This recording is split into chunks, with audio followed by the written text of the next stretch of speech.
এখন আসি আমাদের এই 5 নাম্বার প্রশ্নটা, যে মধুরতা কোন শব্দ, সরি কোন ধরনের শব্দ, এইভাবে প্রশ্নটা এসেছিল যে কোন ধরনের শব্দ। আমরা দেখতে পাচ্ছি এই প্রশ্নটা 2022-23 শিক্ষাবর্ষে এসেছিল। ওকে, তাহলে আমরা এখানে দেখতে পাচ্ছি যে 4টা অপশনে বিশেষণ, তারপর হচ্ছে গুণবাচক বিশেষ্য, তারপর হচ্ছে সর্বনাম, তারপর হচ্ছে কি অব্যয়। ওকে, আচ্ছা, এখন আমরা 4টা অপশন থেকে আগে অপশনগুলো বাদ দিই।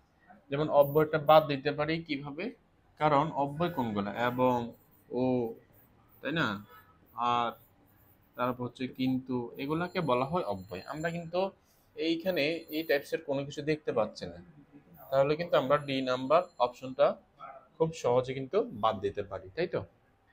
এখন আসি সি নাম্বার অপশনও কিন্তু আমরা বাদ দিতে পারি। সি নাম্বার অপশন আমরা কি পাচ্ছি, সর্বনাম। তাহলে আমরা সর্বনাম কোনগুলোকে ধরি, যেমন আমি, তুমি, হ্যাঁ, সে, তারা, হ্যাঁ, এগুলো হচ্ছে কি সর্বনাম। তাহলে কিন্তু আমরা এই সর্বনাম পদ এটাকে অপশন থেকে বাদ দিতে পারি। এখন আমাদের অপশন থাকতেছে কয়টা, 2টা, বিশেষণ এবং হচ্ছে কি গুণবাচক বিশেষ্য। এখন এই মধুরতা এই শব্দটাকে অনেকটা বিশেষণের মতো লাগে, আবার অনেকটা গুণবাচক বিশেষ্য বা গুণবাচক এরকমও লাগতেছে। এখন এইভাবে যদি কনফিউজড হই তাহলে আমরা কি করতে পারি, আমি একটু একটা টেকনিক তোমাদেরকে শিখাই, কনফিউজড হওয়া যাবে না। যেমন দেখো, গুণবাচক বিশেষ্য এর শেষে কি থাকে, সাধারণত তা থাকে। ঠিক আছে, সাধারণত কি থাকে, তা থাকে। যেমন দেখো, আমি এখানে বললাম যে সরলতা, এখন এই শব্দের শেষে আমরা কি পাচ্ছি, তা পাচ্ছি। আচ্ছা, এখন এই যে তা থাকলেই যে সব সময় গুণবাচক বিশেষ্য হবে, আসলে কিন্তু ব্যাপারটা এরকম না। এটা কিরকম, মনে রাখবা, শব্দের শেষে তা থাকলে গুণবাচক বিশেষ্য হবে কখন, যখন ওই তাটা বাদ দেওয়ার পর একটা অর্থবোধক শব্দ পাওয়া যাবে। যেমন দেখো, এখানে তাটা বাদ দেওয়ার পর কিন্তু সরল, এটা কিন্তু একটা শব্দ, তাই না। তাহলে মনে রাখবা, ওই তাটা বাদ দেওয়ার পর যদি একটা অর্থবোধক শব্দ পাওয়া যায় বা থাকে, তখন আমাদেরকে বুঝতে হবে ওই শব্দটা হচ্ছে বিশেষণ। ঠিক আছে, তাহলে মনে রাখবা, এই মধুরতা শব্দের তাটা বাদ দিলে কিন্তু একটা অর্থবোধক শব্দ পাওয়া যাচ্ছে, মধুর। তাহলে মধুরতা এটাকে আমরা গুণবাচক বিশেষ্য দিতে পারি। আর এই তাটা বাদ দেওয়ার পর যে শব্দটা পাওয়া যাচ্ছে মধুর, তাই না, এই মধুর এই শব্দটাই হচ্ছে একটা বিশেষণ। ঠিক আছে, তাহলে আমরা কি বুঝলাম, শেষে তা থাকবে এবং ওই তাটা বাদ দিলে একটা অর্থবোধক শব্দ পাওয়া যাবে। তখন আমাদেরকে বুঝতে হবে ওই শব্দটা হচ্ছে কি একটা, ওই তা যুক্ত শব্দটাই হচ্ছে একটা গুণবাচক বিশেষ্য পদ। ওকে, এবার আসি 6 নাম্বার প্রশ্ন। আমরা দেখতে পাচ্ছি যে এই প্রশ্নটা ডিপ্লোমা নার্সিং 2022 এবং 23 শিক্ষাবর্ষে এসেছিল। ঠিক আছে, তাহলে আমরা এই প্রশ্নটা দেখলাম 22-23 আসা। তো কোনটি অকর্ম ক্রিয়ার উদাহরণ, তাহলে আমরা দেখতে পাচ্ছি 4টা অপশন, সে খায়, তারা ভাত খায়, হ্যাঁ, বাবা মেয়েকে চাঁদ দেখাচ্ছেন, আমি ভাত খেয়ে ঘুমাবো। ওকে, এখন আমি তো জানি না যে এখানে অ্যান্সারটা কি হবে, তাহলে আমরা এটাকে কিভাবে বের করতে পারি, অকর্ম ক্রিয়ার উদাহরণ। তাহলে আমাদেরকে একটা টেকনিক মনে রাখতে হবে, যে অকর্ম ক্রিয়া যখনই বলা হবে তখন আমাদেরকে কি অথবা কাকে দিয়ে প্রশ্ন করতে হবে। তাহলে আমরা কি বুঝলাম, অকর্ম ক্রিয়া বুঝবো কিভাবে, আমরা যখন কি অথবা কাকে দিয়ে প্রশ্ন করার পরে যখন কোনো উত্তর পাওয়া যাবে না, ঠিক আছে, কি এবং কাকে দিয়ে প্রশ্ন করার পরে সাধারণত কোনো উত্তর পাওয়া যাবে না, তখন বুঝতে হবে সেই বাক্যটাই হচ্ছে কি একটা অকর্ম, সেই বাক্যের ক্রিয়াটাই হচ্ছে একটা অকর্ম ক্রিয়া। তার মানে যদি কি কাকে দিয়ে প্রশ্ন করার পরে অ্যান্সার পাওয়া যায়, তখন কিন্তু সেটাও কর্মক্রিয়া হবে না। তুমি একটু খেয়াল করে দেখো তো, আমরা 4টা অপশন ট্রাই করে দেখি। যে আমরা এই নাম্বার অপশন সে খায়, তাহলে খায় কি আগে প্রশ্ন করি, কি খায়, কাকে খায়, কোন অ্যান্সার পাওয়া যাচ্ছে? পাওয়া যাচ্ছে না। তাহলে এটাকে আমরা অকর্মক ক্রিয়া হিসেবে নিতে পারি। বাকি তিনটা অপশনে কিন্তু তুমি কি কাকে দিয়ে প্রশ্ন করার পরে কিন্তু খুব ইজিলি কিন্তু একটা অ্যান্সার পেতে পারো। যেমন দেখো, আমরা বি নাম্বার অপশন, যে বাবা মেয়েকে চাঁদ দেখাচ্ছেন, তাহলে আমরা একটা প্রশ্ন করি তো, যে কি দেখাচ্ছেন? চাঁদ দেখাচ্ছেন। তাহলে আমরা এখানে কি দিয়ে প্রশ্ন করার পরে আমরা অ্যান্সার পাচ্ছি, তাহলে কিন্তু এটা আমরা নিতে পারি না, এটা আমরা বাদ দিয়ে দিই। তারা ভাত খায়, তাহলে আমরা এখানে প্রশ্ন করি তো, যে কি খায়? ভাত খায়। তাহলে সি নাম্বারটা কিন্তু আমরা খুব সহজে কিন্তু অপশন থেকে বাদ দিতে পারি।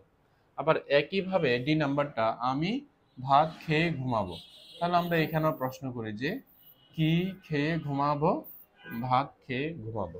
তাহলে ডি নাম্বারটা কিন্তু আমরা ইজিলি বাদ দিতে পারি। ঠিক আমরা এইভাবে কিন্তু আমরা অ্যান্সারগুলো বের করব। ওকে, এখন আসি যে বিশ্বস্ত বিশেষণ পদের বিশেষ্য রূপ নিচের কোনটি? চারটা অপশন দেওয়া আছে। আচ্ছা,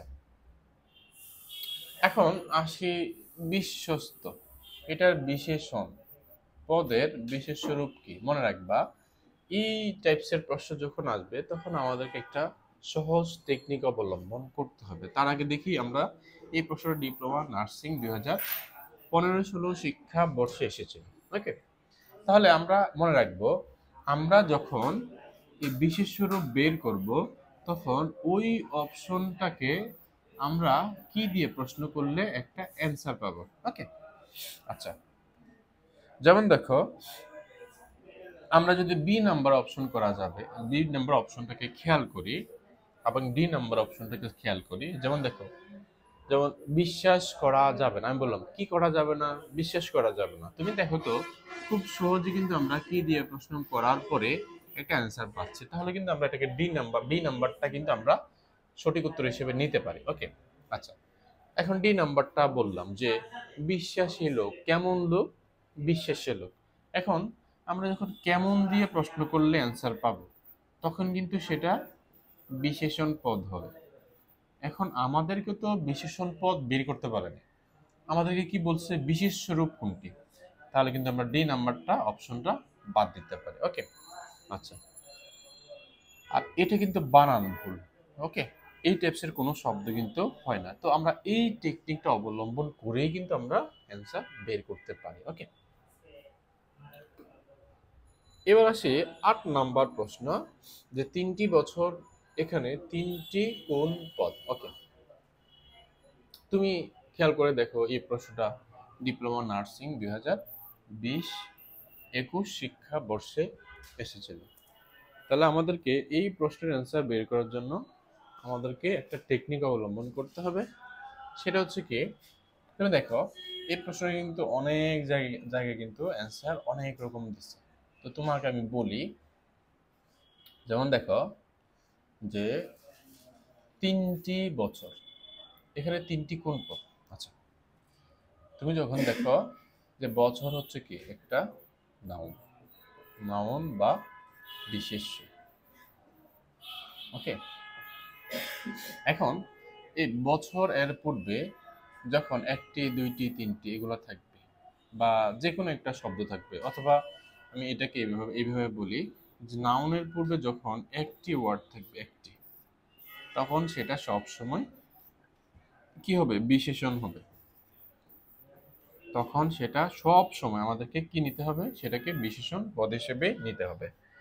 তাহলে 3টি কিন্তু নাউনের পূর্বে বসাতে আমরা এটাকে বিশেষণ পদ হিসেবে নিব। ওকে, বিশেষণ। আচ্ছা, অনেকে কিন্তু এটা বিশেষ্য পদ হিসেবে দিয়েছে, তবে এটা বিশেষ্য পদ হবে। 9 নাম্বারটা দেখি, কোন বাক্যে বিশেষণের বিশেষণ রয়েছে? মানেটা হচ্ছে, তুমি যখন দেখবে একটা বাক্যের মধ্যে ক্রমান্বয়ে বা পরপর যখন 2টা বিশেষণ থাকবে, তখন আমরা প্রথম যে বিশেষণটা, আমরা ঠিক সেটাকে বিশেষণের বিশেষণ হিসেবে আমরা ধরবো। তাহলে আমাদেরকে 4টা অপশন থেকে ঠিক এমন একটা অপশন পাবো, যে অপশনে আমরা ক্রমান্বয়ে বা একটার পর আরেকটা বিশেষণ পাবো বা 2টা বিশেষণ পাবো। আমরা যদি দেখি যে ডি নাম্বার অপশনটা, যে ঘোড়া খুব দ্রুত চলে তা চান। আমরা যে খুব দ্রুত, এখানে কিন্তু দুইটাই কিন্তু ক্রমান্বয়ে দেওয়া আছে বিশেষণ, তাহলে এখানে দুইটা বিশেষণ একসাথে পরপর, তাহলে আমরা এটাকে বিশেষণের বিশেষণ হিসেবে দিতে পারি। আচ্ছা, কিভাবে চলে? খুব দ্রুত চলে, খুব দ্রুত, তাহলে খুব একটা বিশেষণ এবং দ্রুত একটা বিশেষণ, তাহলে এই ডি নাম্বারটা হচ্ছে কি বিশেষণের বিশেষণ। আবার এটা অন্যভাবে কিন্তু প্রশ্নটা আসে, অন্যভাবে মানে হচ্ছে এই প্রশ্নটা আবার ঘুরে আবার এভাবেও আসতে পারে যে নিচের কোনটি ভাববাচক বিশেষণ, এইভাবে কিন্তু আসতে পারে, নিচের কোনটি ভাববাচক বিশেষণ। দেখো, এই সেম একই প্রশ্ন, এটাকে বিশেষণের বিশেষণ হিসেবে অ্যান্সার করতে পারো, আবার এটাকে ভাববাচক বিশেষণ হিসেবে অ্যান্সার করতে পারো। ওকে, আর বাকিগুলা কিন্তু বিশেষণের বিশেষণ হবে না, কারণ বাকিগুলাতে জাস্ট একটাই বিশেষণ। তো আমরা সেদিকে আমরা দেখতে পাচ্ছি, যেমন মেটে, ওকে, উপাদানবাচক, আর ধীরে, তাই না, এটা ক্রিয়া বিশেষণ, যে কিভাবে চলে, ধীরে চলে। তার মানে এখানে একটা গুণবান, এখানে একটা, তাহলে এখানে জাস্ট ডি নাম্বারটা হচ্ছে দুইটা। ওকে, আচ্ছা,